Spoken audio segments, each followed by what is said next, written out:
ওকে, so আমরা আজকে যে জিনিসটা পড়বো সেটা হচ্ছে আলোর প্রতিফলন। কত নম্বর অধ্যায়ের সিয়াম একটু দেখো তো বই থেকে আলোর প্রতিফলন এটা। 8।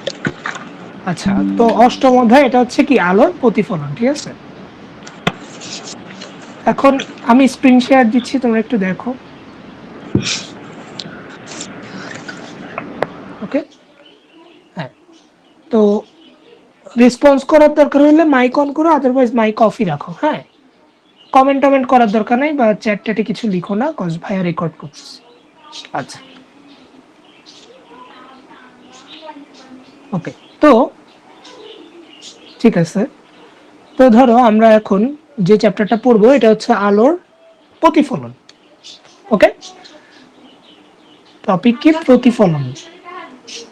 ওকে, আমার ব্যাকগ্রাউন্ডে নয়েজ হলে আমাকে কেউ একটু জানান। আলোর প্রতিফলন। এখন হাতের লেখার অবস্থা খারাপ, তো প্রতিফলন জিনিসটা কি? ক্লাস 8-এ কি তোমরা পড়ছো? কারো কি কোনো বেসিক নলেজ আছে অ্যাবাউট দিস, যে প্রতিফলন জিনিসটা আসলে কি? এনিওয়ান?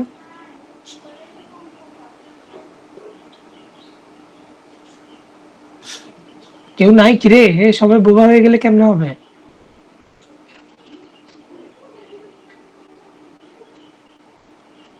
সিয়াম আসো, হ্যালো। হ্যাঁ ভাই, আসি আসি। আচ্ছা ঠিক আছে, একটু একজন হলেও রেসপন্স করুন, লাইক আমার বোঝার দরকার আছে। এখন প্রতিফলন ব্যাপারটা কি ছিল?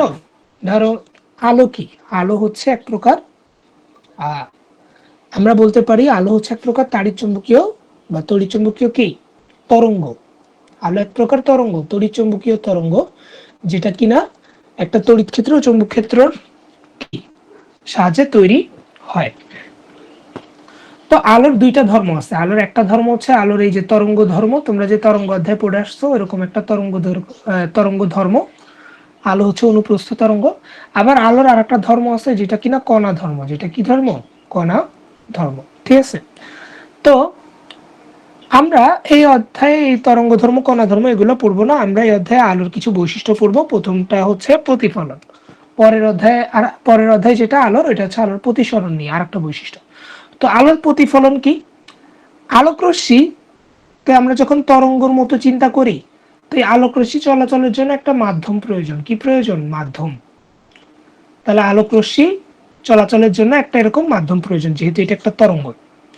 এখন মাধ্যম কি কি হতে পারে? মাধ্যম হতে পারে বায়ু, আমাদের চারপাশে বাতাস আছে তাহলে এটা বায়ু মাধ্যম। আমাদের চারপাশে পানি আছে, পানি মাধ্যম। আমি যদি কাচের মধ্যে ঢুকে যাই, আমার চারপাশে কাচ আছে, আমি কাচ মাধ্যমে আছি, তাই না? তো এগুলো হচ্ছে একটা মাধ্যম। তো যদি এমন হয়, কেমন হয়? আলোক রশ্মি, ওয়েট, যদি এমন হয় যে ধরো আলোক রশ্মি, ধরো বায়ু মাধ্যম, এটা এখন কি মাধ্যম? বায়ু মাধ্যম। যদি এমন হয় ধরো এটা হচ্ছে একটা লাইট, এই লাইট থেকে আলোক রশ্মি আসতেছে, এই যেগুলো হচ্ছে আলোক রশ্মি, হ্যাঁ। তো যদি এমন হয় লাইট থেকে আসা আলোক রশ্মিগুলা লাইট থেকে এসে কোনো একটা পৃষ্ঠের উপরে পড়লো, পৃষ্ঠের উপরে পড়ে আবার সেই মাধ্যমেই ফেরত আসলো, সেই মাধ্যমেই কি আসলো? ফেরত আসলো। আমি এমনি বাঁকা তেড়া আঁকতেছি, এরকম বাঁকা তেড়া হয় না সাধারণত। তো এই ঘটনাটাকে আমরা বলি আলোর প্রতিফলন। এই ঘটনাটাকে আমরা কি বলি? আলোর প্রতিফলন। কি? আলোক রশ্মি উৎস থেকে আসবে, কোনো পৃষ্ঠে এসে পড়ে, দেন ওই একই মাধ্যমেই ব্যাক করবে। অর্থাৎ বায়ুতে একটা উৎস থেকে আলোক রশ্মি আসছিল, একটা পৃষ্ঠের উপর আলোক রশ্মিটা পড়লো, দেন আলোক রশ্মিটা আবার ওই বায়ুর মধ্যেই কি করলো? ব্যাক করলো, কোনো মাধ্যম চেঞ্জ হয় নাই।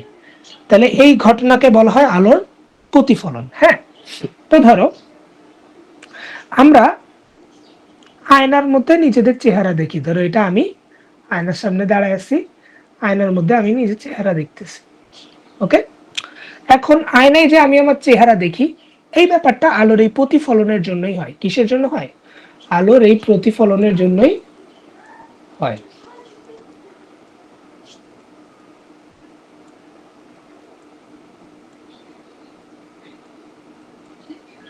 ঠিক আছে, তো এই ব্যাপারটা আয়নায় এই ব্যাপারটা হয় কিসের জন্য? আলোর প্রতিফলনের জন্য। এখন ধরো আমি এই আয়নাটাকে এরকম একটা সমতলে চিন্তা করতেছি, ধরো এই যে আয়নাটা একটা সমতল, আমরা তো তল বুঝি তাই না? হ্যাঁ, তো এই আয়নার উপরে যদি আলো পড়ে, হ্যাঁ, তাহলে ধরো এটা একটা বাল্ব, উপরে এটা একটা কি জ্বলতেছে, বাল্ব জ্বলতেছে, কিছু একটা বাল্বের মতো। এখন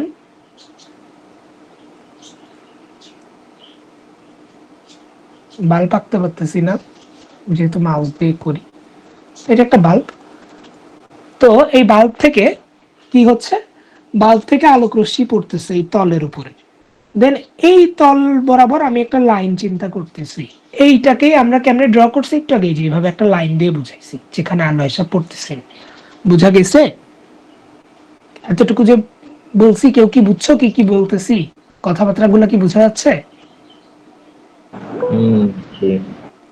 আচ্ছা, এতটুকুতে কারো তো কোনো কোয়েশ্চেন নাই, কোয়েশ্চেন থাকারও কথা না। ওকে,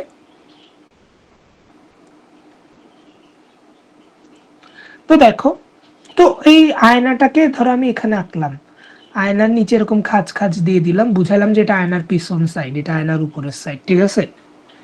এখন এই আয়নাতে আলোক রশ্মি এসে পড়বে এবং আলোক রশ্মি আবার ফেরত যাবে, এই ঘটনাটাকেই প্রতিফলন বলে। That's it. কিন্তু এখন আমরা আর একটা জিনিস চিন্তা করব, ধরো আয়নার উপরে তুমি লম্ব বরাবর, আয়নার উপরে তুমি লম্ব বরাবর একটা কাল্পনিক এরকম একটা লাইন চিন্তা করছো, কি বললাম? আয়নার উপর লম্ব বরাবর এরকম একটা কাল্পনিক কি চিন্তা করছো, লাইন চিন্তা করছো, ঠিক আছে? তো এই লাইনটাকে একটা স্পেশাল নাম দেওয়া হয়েছে, এটাকে অভিলম্ব বলে। এটাকে কি বলে? অভিলম্ব। লাইনটার নাম কি? অভিলম্ব। ওকে, তাহলে এই লাইনটার নাম হচ্ছে অভিলম্ব, আর এই লাইনটা কিন্তু কাল্পনিক। এই লাইনটা কি? কাল্পনিক একটা লাইন। ওকে, এখন এই কাল্পনিক লাইনটাকে আমি একদম মানে ডট ডট না দিয়ে এঁকে, সারও ধরছে, হ্যালো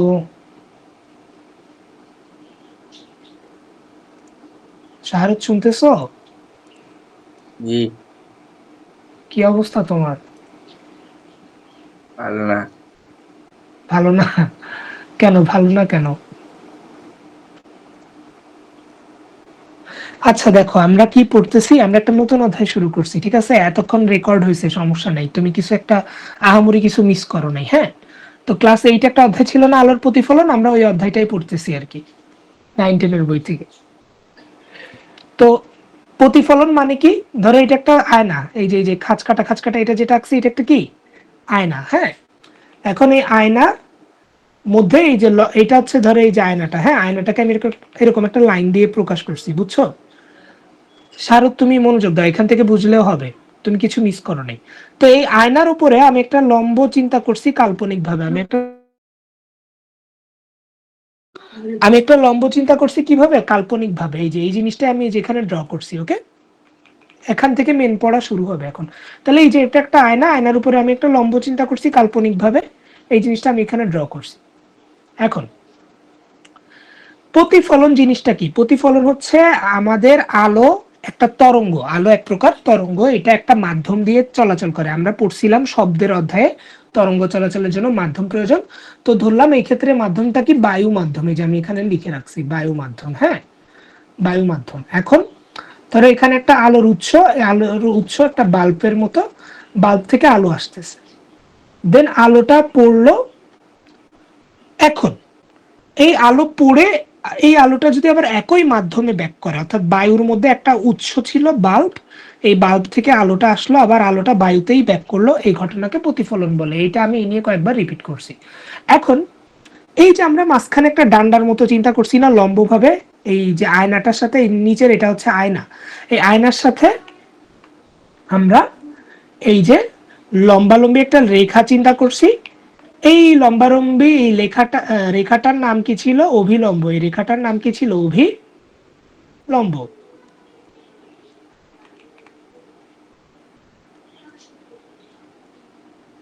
ওকে, তো এই অভিলম্ব বরাবর আলোক রশ্মিটা পড়ে। আলোক রশ্মি অলওয়েজ কি বরাবর পড়ে, এই যে যে সংযোগ স্থলটা এই যে যে দেখতেছো এই বরাবর পড়ে আলোক রশ্মিটা অভিলম্বের। ওকে,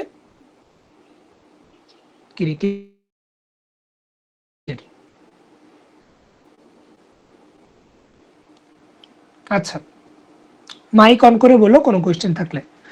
তো এই যে আলোক রশ্মি আসলো, আলোক রশ্মিটা আসবে তো ঠিক আছে, এই অভিলম্বের এই যে যোগের যে বিন্দুটা এই বিন্দু বরাবর আসবে, এই যে এই বিন্দু বরাবর আসবে। আর এটা সোজা হবে, আমি তো হাতে আঁকতেছি একটু বাঁকা হয়ে গেছে। এই যে আর এই তীর চিহ্নটা দিয়ে বোঝায় আলোক রশ্মিটা আসতেছে এইদিকে। ওকে, এটা একটা আলোক রশ্মি আঁকছি আমি, আর এই তীর চিহ্ন দিয়ে বোঝাচ্ছে আলোক রশ্মিটা এদিক থেকে এদিকে আসতেছে এবং অভিলম্ব বরাবর আসছে। কোন জায়গা বরাবর আসছে, এই যে অভিলম্ব বরাবর এই বিন্দুটাতে আসছে। ওকে, এখন এখানে একটা কোণ তৈরি হয়েছে, খেয়াল করছো? কার সাথে? এই অভিলম্বের সাথে। মনে রাখবা কোণটা, অর্থাৎ এই যে একটা রশ্মি আসলো না আলোক রশ্মি, এই আলোক রশ্মি এই যে একটা কোণ তৈরি করছে, এই কোণটা অলওয়েজ কার সাথে তৈরি হবে? অভিলম্বের সাথে। কোণটা কখনোই নিচের যে তলটা এই তলের সাথে তৈরি হবে না, অলওয়েজ কোণ তৈরি হবে কার সাথে? অভিলম্বের সাথে। তাহলে এই আলোক রশ্মিটা এই অভিলম্বের সাথে এই যে একটা কোণ তৈরি করছে, এই যে এই জায়গাটার একটা কি তৈরি করছে? কোণ তৈরি করছে। ধরলাম এই যে কোণটা, এই কোণটার মান কত? 30 ডিগ্রি। কত ডিগ্রি? 30 ডিগ্রি। ঠিক আছে, এখন আমরা কি পড়ছি যে আলোক রশ্মি একটা উৎস থেকে আসবে, অভিলম্বের সাথে একটা কোণ করে আপতিত হবে, দেন ওই অভিলম্বের সাথে আর একটা কোণ করে আলোক রশ্মি একই মাধ্যমে ফিরে যাবে। বায়ু থেকে আসছিল, এই যে বায়ু থেকে আসছিল, দেন আবার বায়ুতেই কি করছে? ফেরত চলে গেছে। এই ঘটনাকে বলে আলোর প্রতিফলন। তাহলে আলোক রশ্মি একটা উৎস থেকে নির্গত হয়ে কোনো পৃষ্ঠে আপতিত হয়ে আবার একই মাধ্যমে ফিরে যাওয়ার ঘটনাকে আলোর প্রতিফলন বলে। এখন এইখানে যে এই যে 30 ডিগ্রি কোণ তৈরি হয়েছিল না অভিলম্বের সাথে, এই যে এটা অভিলম্ব, এই অভিলম্বের সাথে এইখানেও সেম একই কোণ তৈরি হবে, 30 ডিগ্রি কোণ তৈরি হবে অভিলম্বের সাথে। এখানেও কি সেই 30 ডিগ্রি কোণ তৈরি হবে অভিলম্বের সাথে। বোঝা গেছে? এখন এইখান থেকে আমি আরো কয়েকটা জিনিস শিখবো। কি শিখবো? প্রথমত এই যে কোণটা, হ্যাঁ এই যে কোণটা, এই কোণটা কার জন্য তৈরি হয়েছে? এই রশ্মিটার জন্য তৈরি হয়েছে না? হ্যাঁ, এই যে রশ্মিটা আসে উৎস থেকে এসে একটা পৃষ্ঠে পড়ে, এটাকে আপতিত রশ্মি বলে। কি বলে? আপতিত রশ্মি।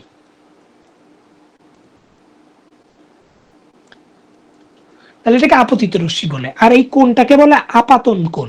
আপতিত রশ্মি, কোণ হচ্ছে আপতন কোণ। ওকে, আপতন কোণকে কি দিয়ে প্রকাশ করে? আপতন কোণকে থিটার নিচে একটা আই, এটা দিয়ে প্রকাশ করে। তাহলে এই যে থিটা আই, আপতন কোণ। আর এই যে অংশটা, এইটাকে বলে প্রতিফলন কোণ। কেন? কারণ এই যে রশ্মিটা, এটা হচ্ছে প্রতিফলিত রশ্মি। এই রশ্মিটা হচ্ছে কি রশ্মি? প্রতিফলিত রশ্মি। তাই এখানের কোণটাকে বলে প্রতিফলন কোণ, যেটাকে কিনা প্রকাশ করে থিটা আর দিয়ে। কি দিয়ে প্রকাশ করে? থিটা আর দিয়ে। ঠিক আছে, আর প্রতিফলনের বেলায় থিটা আই আর থিটা আর সব সময় সমান হবে, এটা একটা শর্ত। অর্থাৎ এইটা 40 ডিগ্রি হইলে এটাও কত ডিগ্রি হবে? 40 ডিগ্রি হবে। এটা 60 ডিগ্রি হইলে এটাও 60 ডিগ্রি হবে। তাহলে প্রতিফলনের একটা শর্ত কি, বা সূত্রও বলতে পারো, আপতন কোণের মান আর প্রতিফলন কোণের মান সমান হয়। ঠিক আছে, বোঝা গেছে? একটু জানাও আমাকে, কেউ মাইক খুলে বলো, সবাই একটু রেসপন্স করো। বুঝছি বুঝছি। হ্যাঁ, এগুলা ক্লাস 8 এর পড়া, এগুলা মেনলি আমি বলতামও না, কিন্তু তাও একটু ডিসকাস করতেছি। আমরা মেন পড়ায় এখন ঢুকবো। ওকে, আচ্ছা, মেন পড়ায় ঢোকার আগে সবাই একটু মনোযোগ দিলে ভালো হয়। মেন পড়া হচ্ছে আয়না নিয়ে। কি নিয়ে? আয়না। আয়নার অপর নাম কি? আয়নার অপর নাম হচ্ছে দর্পণ। কি? দর্পণ। দর্পণ। ঠিক আছে, আয়না বা দর্পণ নিয়ে আমরা এখন পড়বো। এখন এই আয়না দুই ধরনের হইতে পারে, প্রধানত দুই ধরনের হইতে পারে। কি কি? একটা হচ্ছে সমতল দর্পণ, যেটা সোজা, যেটা আমরা নর্মাল বাসা বাড়িতে যে দেখে থাকি যে আয়নাগুলা ফ্ল্যাট, সেটাই হচ্ছে সমতল দর্পণ। ওকে, আর এক ধরনের আয়না হইতে পারে যেগুলো গোলীয় দর্পণ বলে, যেগুলো গোল, যেগুলো কি এই গোল। এবার গোলীয় দর্পণে যাওয়ার আগে সমতল দর্পণে আসো। ধরো এটা হচ্ছে আয়না। আয়না কিভাবে তৈরি করে? একটা কাচের একটা পৃষ্ঠে, কাচের এক সাইডে সিলভারিং করা হয়। কি করা হয়? সিলভারিং করা হয়। সিলভারিং এর মধ্যে সিলভার থাকে, অ্যালুমিনিয়ামের একটা প্রলেপ দেওয়া হয়। কাচের এক সাইডে সিলভার অ্যালুমিনিয়ামের একটা প্রলেপ দেওয়া হয়, মেনলি সিলভারের। এই প্রক্রিয়াটাকে সিলভারিং বলে, বাংলায় পাড়া দেওয়া বলে। হ্যাঁ, তো এই পাড়া লাগাইলে একটা কাচ কিসে পরিণত হয়? আয়নায় পরিণত হয়। তো আমরা বাসা বাড়িতে যে আয়নাগুলো ইউজ করি, এগুলোর পেছনে এরকম সিলভারিং করা থাকে, আর সামনের অংশটা হচ্ছে আয়না, যেটা আমরা দেখি, চেহারা টেহারা দেখি। তো এই জিনিসটাকে আমরা খাতায় কিভাবে আঁকবো? এই জিনিসটাকে খাতায় আঁকার জন্য আমরা একটা লম্বা দাগ দিব। আর এই যে এগুলা যেটা দিচ্ছে, এই যে দাগ দাগ ছোট ছোট, এটাকে ওই সিলভারিং বুঝায়। এটাকে দিয়ে কি বোঝায়? সিলভারিং। অর্থাৎ এই দাগের এই পাশটা হচ্ছে আয়নার পেছনের অংশ, আর এটা হচ্ছে আয়নার সামনের অংশ। আমার কথা বোঝা গেছে? জি ভাইয়া। ওকে, এবার আসো গোলীয় দর্পণ। ধরো আমি এখানে একটা বৃত্ত আঁকছি। আমি এখানে একটা কি আঁকছি? বৃত্ত আঁকছি। এখন এই বৃত্তে আমি কি করলাম? মাঝখান বরাবর ছুরি দিয়ে কাটা ফেলছি। ওকে, বা মাঝখান বরাবর না কাটা এখান থেকে একটা কাটছি, এখান থেকে একটা কাটছি। আমার কথা বুঝছো? তো ধরো এই যে যে কাটছি এই জায়গাটুকু, হ্যাঁ, এই জায়গাটুকু আসলে আমি যদি কাইটা আলাদা লিখতাম, কাটার পরে এই অংশটুকু যদি আমি আলাদা লিখি, তাহলে কেমন হবে? এই যে এরকম হবে না? আবার এই অংশটুকুকে যদি আমি কেটে, আমি ভিতরের এই লম্বা দাগ এটা দিই নাই আর কি, এটা বাদে খালি এই অংশটুকু, এই যে এই অংশটুকু আর এই অংশটুকু। তো আমি যদি শুধু এই অংশটুকু লিখতাম, কাটা অংশটুকু, তাহলে এটা এরকম হইতো না। আর খালি এই অংশটুকু যদি করতাম, তাহলে এটা এরকম হইতো না। বুঝতেছো? এরকম হইতো, তাই না? হ্যাঁ। এবার কি করলাম? এটাও তো একটা কাজ। ধরো এরকম আমি আর একটা কাজ নিলাম, আর এটার মতো আমি আর একটা কাজ নিলাম, ঠিক আছে? এখন আমি কি করলাম? কাজগুলো নেওয়ার পরে কাজগুলোর পেছন দিকে এই যে এই সাইডে আমি কি দিলাম? পাড়া দেওয়া শুরু করলাম, সিলভারিং করা শুরু করলাম। তাহলে এই সাইডে যেহেতু আমি সিলভারিং করতেছি, তাহলে আমার আয়নার সামনের অংশ কোনটা হবে? এই যে এইটা না, এই সাইডের এইটুকু না, এই যে এইটুকু না, উঁচাটুকু না? এটা সবাই বুঝতে পারছো? তাহলে এই যে উঁচু করে যে অংশটা, এটা হবে আমার আয়নার সামনের অংশ। এখন এই আয়নাটা যদি আমি এই দিক করে আঁকতাম, তাহলেও দেখো সিলভারিংটা এই পাশে করতাম, সিলভারিংটা এই পাশে দিয়ে করতাম, স্টিল আয়নার উঁচু অংশটার সামনের দিকে আছে। এই ক্ষেত্রে উঁচু অংশটা সামনের দিকে, এই ক্ষেত্রে উঁচু অংশটা সামনের দিকে। উঁচু তো বুঝতেছো, এই যে উঁচু করে যে অংশটা, এটাকে উত্তল বলে। এটাকে কি বলে? উত্তল। এটাকে বইয়ের ভাষায় বা আমরা পড়ার জন্য কি বলবো? উঁচু না বলে কি বলবো? উত্তল। তো এই ধরনের আয়না, এই ধরনের আয়না যেখানে উঁচু অংশটা হচ্ছে আয়না আর নিচের দিকটাতে এরকম সিলভারিং করা থাকে, এই যে উঁচু অংশটা আয়না, নিচের দিকে সিলভারিং করা থাকে, তুমি এই দিক করে আঁকো আয়না আর এই দিক করে আঁকো, একই কথা। উঁচু অংশটা আয়না কিনা এটা ম্যাটার করতেছে। তো যদি উঁচু অংশটা আয়না হয়, সেক্ষেত্রে এই ধরনের আয়নাকে কি বলে? উত্তল দর্পণ বলে। উত্তল কি বলে? দর্পণ বলে। তাহলে এই দোনোটাই, যে এইটা এন্ড এইটা, দোনোটাই উত্তল দর্পণ। কেমনে বুঝতেছি? কারণ এই যে উঁচু অংশটা আয়না আর নিচু অংশতে পাড়া লাগানো, তাই তো? আমার কথা বুঝে গেছে? রেসপন্স করে একটু সবাই। বুঝছি বুঝছি। ভাইয়া। আচ্ছা, শাহরুখ কোনো কোশ্চেন? সাদমান, রিয়াদ? হ্যাঁ রিয়াদ বলো। হাত তুললাম মনে হয় নাকি?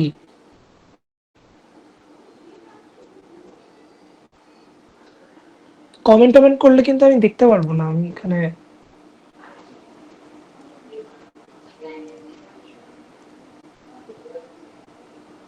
আরেকজন ডট ডট দিয়ে রাখছে, এক্সপেরিমেন্ট করতেছে। ওকে, আচ্ছা বাদ দাও, ইন্টারাপ্ট করার দরকার নেই। তাহলে এতটুকু আশা করে বুঝছো, রেকর্ড হচ্ছে, নাইলে আরেকবার দেখে নিও। তো এবার আসো, আমি এই উঁচু অংশটাতে একটু আগে আমি উঁচু অংশটাকে ফাঁকা রাখছি, নিচের অংশটাকে পাড়া লাগাইছি, তাই উঁচু অর্থাৎ উত্তল অংশটা, এই যে এরকম উত্তল অংশটা আয়নায় পরিণত হয়েছে, কারণ আমি গর্তালা অংশটাতে কি করছি? পাড়া লাগাইছি, সিলভারিং করছি। এবার আমি উল্টা কাজ করছি, এবার আমি উঁচু অংশতে সিলভারিং করে দিছি। এখন আমি আয়নাটাকে এই দিক করে আঁকি আর এই দিক করে আঁকি, একই কথা। সিমিলার ভাবে আমি এই দিক করে যদি আঁকতাম, আমি এই যে উঁচু অংশতে কি করছি, সিলভারিং করছি। এবার দেখো তো উঁচু অংশতে এগুলো লাগায় লাগায় দিতে হবে, ঠিক আছে? হ্যাঁ, এই যে আমি উঁচু অংশটা সিলভারিং করে দিছি, তাহলে এবার এই নিচু অংশটাই যেরকম গর্তওয়ালা অংশটাই, যে গর্ত যেটা, এই গর্তওয়ালা অংশটা দর্পণে পরিণত হয়েছে। এরকম গর্তওয়ালা দর্পণকে বলা হয় কি, অবতল দর্পণ। ওকে, আর উঁচু দিকটা আয়না হইলে সেটা হচ্ছে উত্তল দর্পণ, আর এরকম গর্তওয়ালা অংশটা যদি দর্পণ হয় সেটাকে অবতল দর্পণ বলে। কি দর্পণ? অবতল দর্পণ। অবতল দর্পণ। সবাই বুঝছো উত্তল দর্পণ আর অবতল দর্পণ? এই উত্তল আর অবতল দর্পণ হচ্ছে গোলীয় দর্পণ, অর্থাৎ এরা এরকম একটা গোলকের অংশ, এরকম একটা বৃত্তাকার গোলকের অংশ। গোলক থেকে কেটে কেটে এই জিনিসগুলা তৈরি করা হয়েছে। ওকে, বলো এতটুকুতে কোনো কোয়েশ্চেন থাকলে বলো ঝটপট।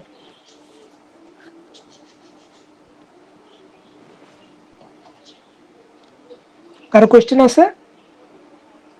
না ভাইয়া। ওকে, তাহলে আমরা এবার নেক্সট পড়াই যাই।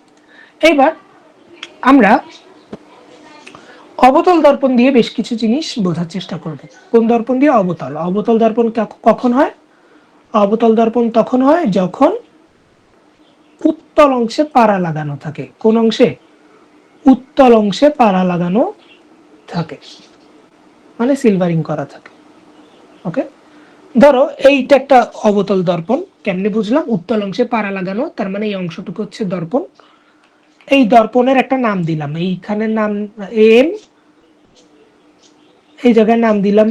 ঠিক ধরো এই পুরো আয়নাটা, হ্যাঁ, এটা তো এরকম সোজা আয়না না। সোজা আয়না হলে মাঝখানের বিন্দু আমার বোঝা অনেক সহজ হতো যে এটা মধ্যবিন্দু। হ্যাঁ, তো এটা একটা বাঁকা আয়না ধরলাম, বাঁকা আয়নার এই জায়গাটা হচ্ছে মধ্যবিন্দু। কোন জায়গাটা? এই যে এই জায়গাটা হচ্ছে কি, মাঝখানের বিন্দু। ঠিক আছে, তো এই মাঝখানের বিন্দুকে বলা হয় মেরু। কি বলা হয়? মেরু। অর্থাৎ একটা উত্তল বা অবতল দর্পণের এই মধ্যবিন্দুকে মেরু বলে। মেরুর ইংরেজি পোল, তাই এটাকে পি দিয়ে প্রকাশ করা হয়। এটাকে কি বলে? মেরু বলে। কি বলে? মেরু। ওকে, আচ্ছা। তো তাহলে আয়নার নাম কি কি দিলাম? আয়নার নাম দিলাম হচ্ছে আমি M, M P M prime, এটা হচ্ছে আমার আয়নার নাম। অর্থাৎ এই এম পি এম প্রাইম দিয়ে আমি এই দর্পণটাকে চিহ্নিত করলাম। তাহলে এখানে এম পি এম প্রাইম দিয়ে আসলে আমি কি বুঝতেছি? এই আয়নাটাকেই বুঝতেছি, এতটুকু এই আয়নাটাকে বুঝতেছি। ওকে, আচ্ছা। এবার দেখো এই আয়নায় এই যে যে মেরু বরাবর না, হ্যাঁ, এই মেরু বরাবর আমরা কিছু কাজ করব। তার আগে দেখো এই আয়নাটা অবতল দর্পণ। এটা একটা কি দর্পণ? অবতল। এখন অবতল দর্পণ একটা গোলীয় দর্পণ। একটু আগেই পড়ছি যে গোলীয় দর্পণ দুই প্রকার, উত্তল আর অবতল।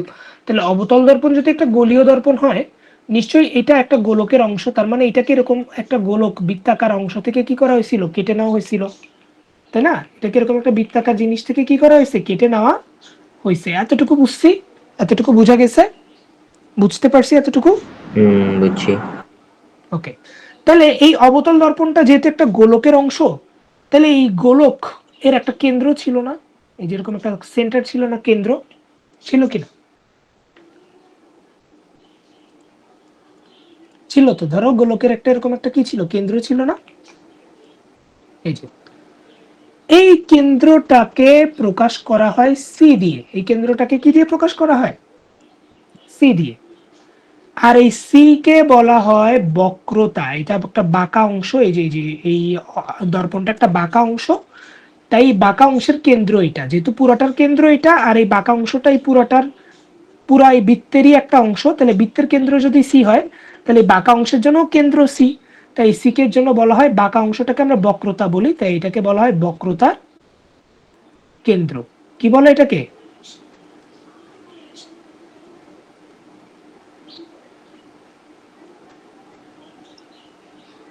বক্রতার কেন্দ্র। ওকে, বুঝছি। তাহলে সি কি? বক্রতার কেন্দ্র। এইবার এই বক্রতার কেন্দ্র থেকে মেরু পর্যন্ত আমি একটা কি টানলাম? সরল রেখা টানলাম। কি করছি? বক্রতার কেন্দ্র, এই যে বক্রতার কেন্দ্র থেকে মেরু পর্যন্ত আমি একটা কি করে দিছি? সরল রেখা টেনে দিছি। আচ্ছা, একটা বৃত্তের কেন্দ্র থেকে চাপ পর্যন্ত যে দৈর্ঘ্য, এটারে ব্যাসার্ধ বলে না? আলহামদুলিল্লাহ। একটা বৃত্তের কেন্দ্র থেকে পরিধির যে কোনো বিন্দু পর্যন্ত দূরত্বকে ব্যাসার্ধ বলে না? এটা তো আমরা সবাই জানি, ঠিক আছে? তাহলে এই পুরা জায়গাটা কি ব্যাসার্ধ না একটা? আর না? এই পুরা জায়গাটার মান কি হবে? এই পুরা জায়গাটার মান আর হবে না? আর হবে। তাহলে এই পুরো জায়গাটার মান যদি আর হয়, তাহলে এই আর কে আমি কি বলবো? এই আর কে বলবো বক্রতার, হ্যাঁ এই আর কে বলবো বক্রতার, আরে কি হচ্ছে এটা? বক্রতার ব্যাসার্ধ। মানে এটা আমি সমান সমান দিছি আর কি, একই কথা, বক্রতার ব্যাসার্ধ। কারণ এটা বক্রতার কেন্দ্র ছিল, তাহলে বক্রতার কেন্দ্র থেকে এই একটা পরিধির উপর বিন্দু পর্যন্ত, পরিধি তো না, মেরু, এই ক্ষেত্রে এটা মেরু চিন্তা করতে হবে। যেহেতু আমি বৃত্ত পড়তেছি না, আমি আয়না পড়তেছি, দর্পণ পড়তেছি, তো দর্পণের ঠিক মাঝখানের এই জায়গাটারে মেরু বলে। তাহলে বক্রতার কেন্দ্র থেকে মেরু পর্যন্ত দূরত্বকে বলে বক্রতার ব্যাসার্ধ। কি বলে? বক্রতার ব্যাসার্ধ বলে। ওকে, বুঝতে পারছো সবাই? যেটাকে আর দিয়ে প্রকাশ করে। তাহলে এই এতটুকু জায়গা হচ্ছে আর, তাই তো? এখন এই বক্রতার ব্যাসার্ধের ঠিক অর্ধেক, ধরো এই বক্রতার ব্যাসার্ধ হচ্ছে 10 মিটার, তাহলে ঠিক অর্ধেক মানে 5 মিটার।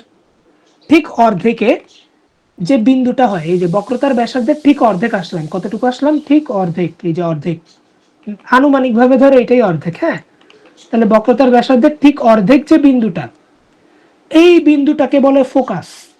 এই বিন্দুটাকে কি বলে? ফোকাস বলে। এফ দিয়ে প্রকাশ করা এই বিন্দুটাকে কি বলে? ফোকাস বলে। হ্যাঁ, কোন কোন বইতে এটার নাম আসছে প্রধান ফোকাস, পুরোনো বইতে প্রধান ফোকাস লিখতো, মেনলি এটাকে ফোকাস বলে। হ্যাঁ, ফোকাস যে কথা, প্রধান ফোকাস একই কথা।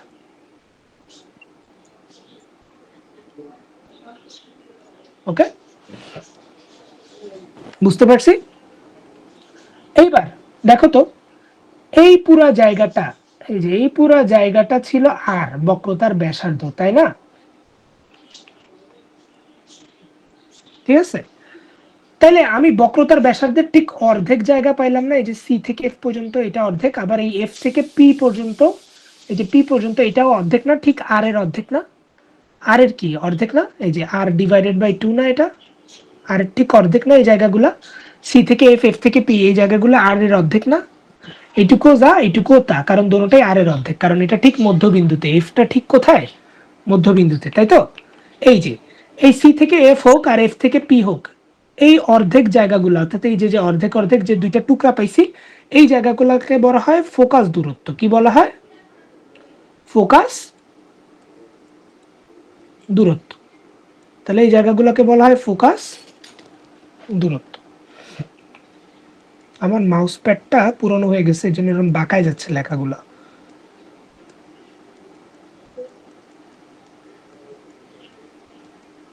ঠিক আছে, এই ফোকাস দূরত্বকে স্মল এফ দিয়ে প্রকাশ করা হয়। কি দিয়ে প্রকাশ করা হয়? স্মল এফ দিয়ে প্রকাশ করা হয়।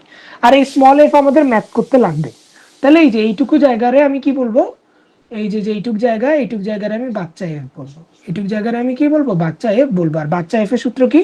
আর ডিভাইডেড বাই 2। অর্থাৎ আর যদি 10 মিটার হইতো, বাচ্চা এফ এর এই এক একটা অংশ কত করে হইতো? 5 মিটার করে হইতো। ঠিক আছে,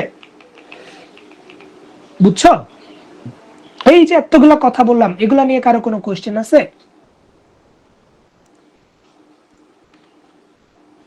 বলো বলো, কারো কোনো কোশ্চেন আছে এইটুকু নিয়ে? বুঝতে পারছি সবাই? বুঝছি। আচ্ছা, তো এই যে মেরু না, এই যে মেরু, সি থেকে এই মেরু পর্যন্ত, এই যে সি থেকে ধরো মেরু পি, এই যে সি থেকে মেরু পর্যন্ত দাগটাকে তো বক্রতার ব্যাসার্ধ বলে। বাট এই সরল রেখাটাকে যদি আমি আরো বর্ধিত করতাম, এই সরল রেখাটাকে আরো বর্ধিত করলে এই সরল রেখাকে বলা হতো প্রধান অক্ষ। কি বলা হতো? প্রধান অক্ষ। অর্থাৎ মেরু বরাবর, অর্থাৎ মেরু বরাবর যে অক্ষটা বা লাইনটা চিন্তা করা হয় এটাকে প্রধান অক্ষ বলে। তাহলে এটাকে যদি আমি এদিকে আরো বর্ধিত করে দিতাম, এই জিনিসটার নাম কি হতো? প্রধান অক্ষ। কি হতো?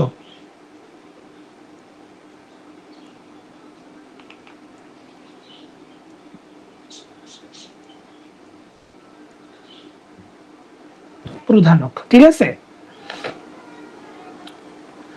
আর এই প্রধান অক্ষের, ধরো এই যে এটা প্রধান অক্ষ, প্রধান অক্ষের পাশ দিয়ে, প্রধান অক্ষের সমান্তরালে যদি অন্য কোনো অক্ষ চিন্তা করা হইতো, ধরো এই যে এটাই হচ্ছে প্রধান অক্ষ, এই যে এতটুকু ছিল সেই প্রধান অক্ষ, এই প্রধান অক্ষটা ছিল ধরো এই লালটা, প্রধান অক্ষের পাশ দিয়ে যত এরকম অন্যান্য অক্ষ চিন্তা করবা প্রধান অক্ষের সমান্তরাল, সেগুলাকে বলা হয় গৌণ অক্ষ। সেগুলাকে কি বলা হবে?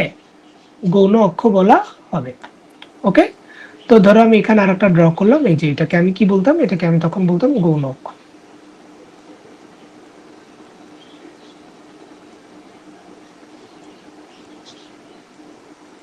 ওকে। তো সবাই এতটুকু বুঝতে পারছি? তাহলে আমাদের অবতল দর্পণ চেনা শেষ। উত্তল দর্পণ আমি সামনাসামনি চিনাবো না, অবতল বুঝলে উত্তল বুঝতে 2 মিনিট লাগবে, কোনো সমস্যা নেই। আর এখান থেকে কারো কোনো কোয়েশ্চেন থাকলে করো, নাহলে আমি নেক্সট টপিকটা পড়াবো।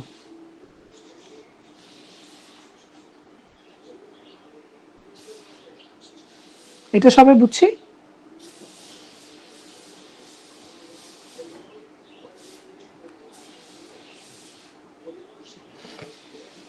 তাহলে এটা বুঝছি। রেসেস নিতে পারো, যদিও রেকর্ড হচ্ছে। আচ্ছা, তাহলে এবার এই সবগুলো মুছে ফেলি। ওকে। এই অধ্যায় থেকে এবার কোয়েশ্চেন হলো পরীক্ষায় কি আসবে? পরীক্ষায় যেটা আসবে সেটাকে বলে রশ্মি চিত্র। আর একটা ছোট্ট ম্যাথ আছে, ওই ম্যাথটা আসে গতে। পরীক্ষা আসবে মেনলি যে জিনিসটা সেটা হচ্ছে কি রশ্মি চিত্র। এখন তোমরা বলতে পারো ভাইয়া রশ্মি চিত্র কি জিনিস? ভাইয়া রশ্মি চিত্র কিছুই না, রশ্মি চিত্র মানে দর্পণের সামনে তুমি এরকম এরকম কতগুলা জিনিস আঁকবা। ঠিক আছে, এই যে এরকম এরকম কতগুলো জিনিস আঁকবা দর্পণ দিয়া। ধরো এরকম, যাই হোক ভুল হয়েছে, এই যে এইটারই রশ্মি চিত্র বলে, জ্যামিতি কতগুলো চিত্র। তো এই জিনিসটা আঁকলে তোমার 4 নাম্বার দিয়ে দিবে, সেই না?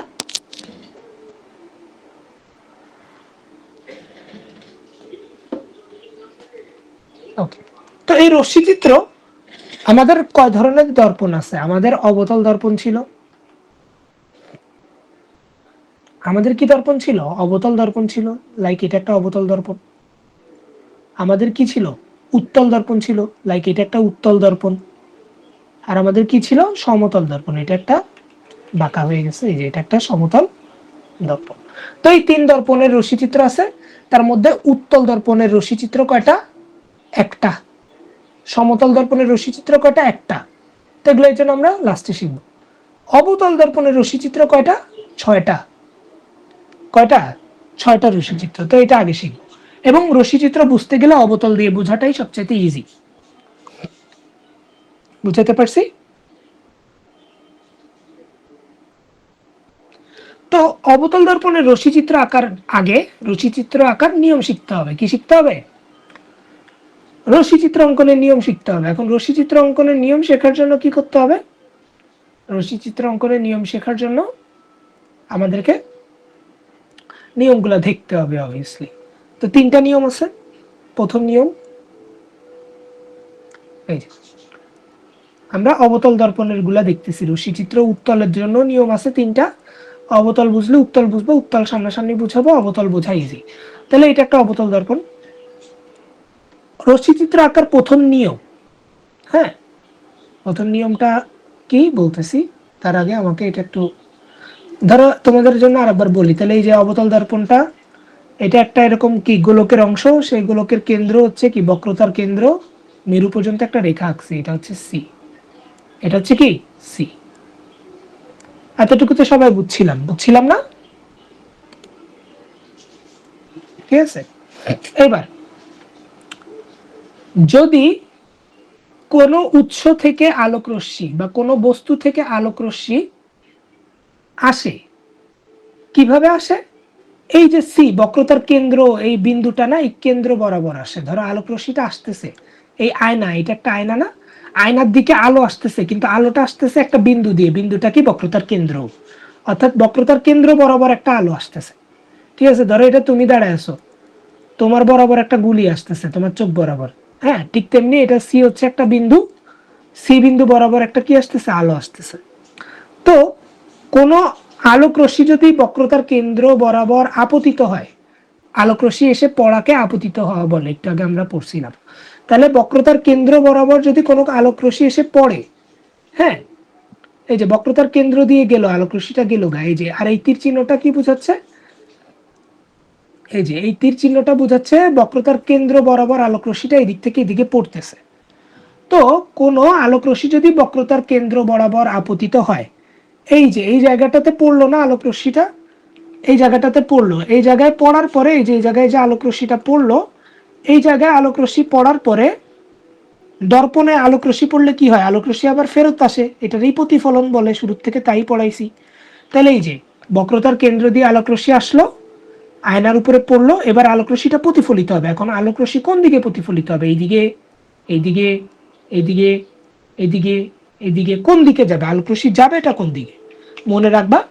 যদি সি দিয়ে আলোক রশ্মি আসে, এই যে সি, বক্রতার কেন্দ্র দিয়ে কোনো আলোক রশ্মি আসে, এই যে আলোক রশ্মি আসতেছে, প্রতিফলিত হইলে, এই যে প্রতিফলিত হইলো, প্রতিফলনের পরে আলোক রশ্মি সি দিয়েই ব্যাক করবে।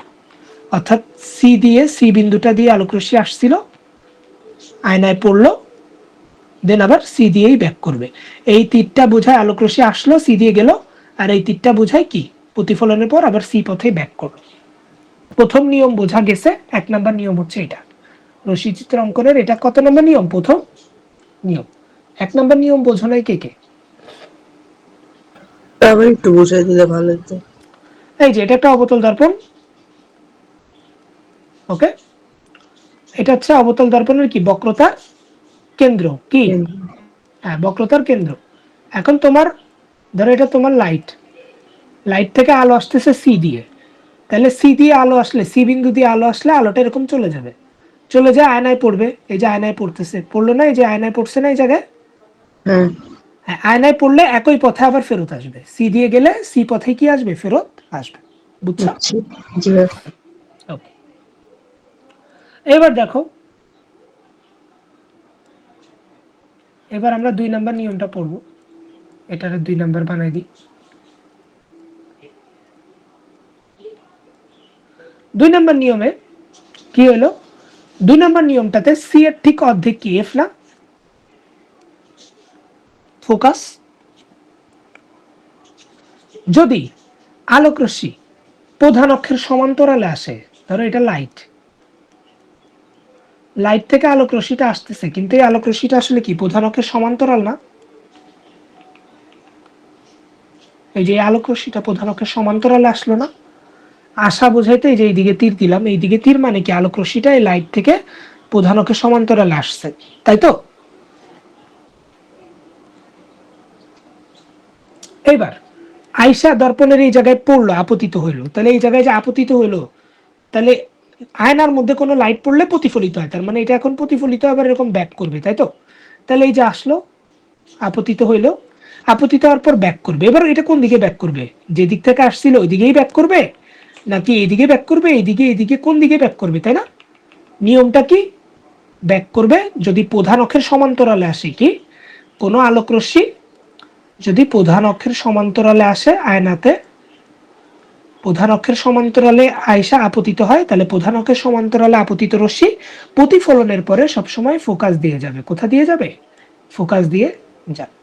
এটা হচ্ছে সেকেন্ড নিয়ম, এটা বুঝছো সবাই? প্রধান অক্ষের সমান্তরালে আসলে প্রতিফলিত হয়ে সবসময় এফ দিয়ে যাবে। প্রথম নিয়ম কি ছিল, সি দিয়ে আসলে সিতেই ব্যাক করবে, সি দিয়ে আসলে সি বিন্দু বরাবরই ব্যাক করবে। দ্বিতীয় নিয়ম কি, প্রধান অক্ষের সমান্তরালে আসলে ফোকাস দিয়ে ব্যাক করবে। বুঝা গেছে? বুঝো নাই কে, বলো।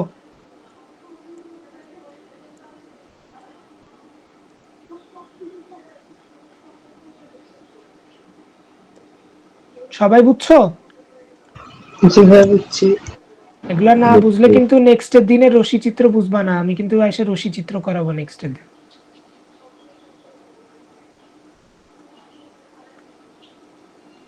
তাহলে লাস্ট নিয়ম সি, এটা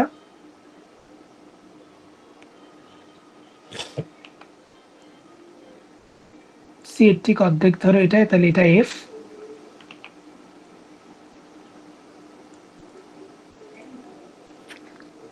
ঠিক আছে, এইটা জাস্ট আগেরটার উল্টা নিয়ম, অর্থাৎ এইটার উল্টা হচ্ছে এটা। কিরকম উল্টা? এটা লাইট, লাইট থেকে আলো আসতেছে, কিন্তু এবার আলো কেমনে আসতেছে? এইবার এইখানে আলো কেমনে আসছিল? প্রধান অক্ষের সমান্তরালে। আর এইখানে আলো আসতেছে এফ বরাবর। কি বরাবর?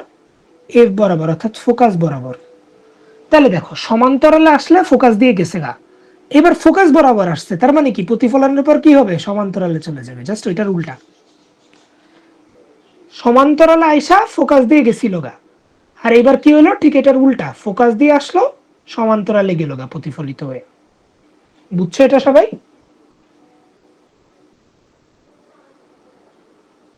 হুম, এটা বুঝা গেছে? এই দুইটা নিয়ম একটা ক্লিয়ার বুঝছি। হ্যাঁ, এই দুইটা নিয়ম একটা আরেকটার উল্টা। কি হবে? এফ দিয়ে আসলে, ফোকাস দিয়ে আসলে, এই যে আসলো, আপতিত হইলো, প্রধান অক্ষে সমান্তরালে চলে গেল, শেষ। পারবা? তাহলে এতটুকু আমি ইউটিউবে দিয়ে দিব না। যদি মনে করো যে দেওয়া দরকার, আমারে বলো, গ্রুপে একটা মেসেজ দিয়ে দিও যে ভাইয়া আর একবার দেখতে হবে, ইউটিউবে আপলোড দিয়ে দেন, তাহলে আমি আপলোড দিয়ে দিব, আদারওয়াইজ দরকার নেই। নেক্সটের দিন আমরা অবতল দর্পণের যে 6টা রশ্মি চিত্র, এটা শুরু করে দিব। আর ওই 6টা রশ্মি চিত্র আঁকার জন্য এই 3টা নিয়মের যে কোনো 2টা ইউজ করলেই হবে, যে কোনো 2টা। ওকে, ঠিক আছে। তো আজকে এতটুকুই থাকলো তাহলে। সবাই একটু শব্দের অধ্যায়টা বাসায় শেষবারের মতো ভালো মতো করে ফেলো, এমসিকিউ গুলো নিজেরা শুরু করো, তাইলে হচ্ছে ভালো হবে আর কি। ঠিক আছে, এমসিকিউ তে কোনো সমস্যা থাকলে আমাকে কালকে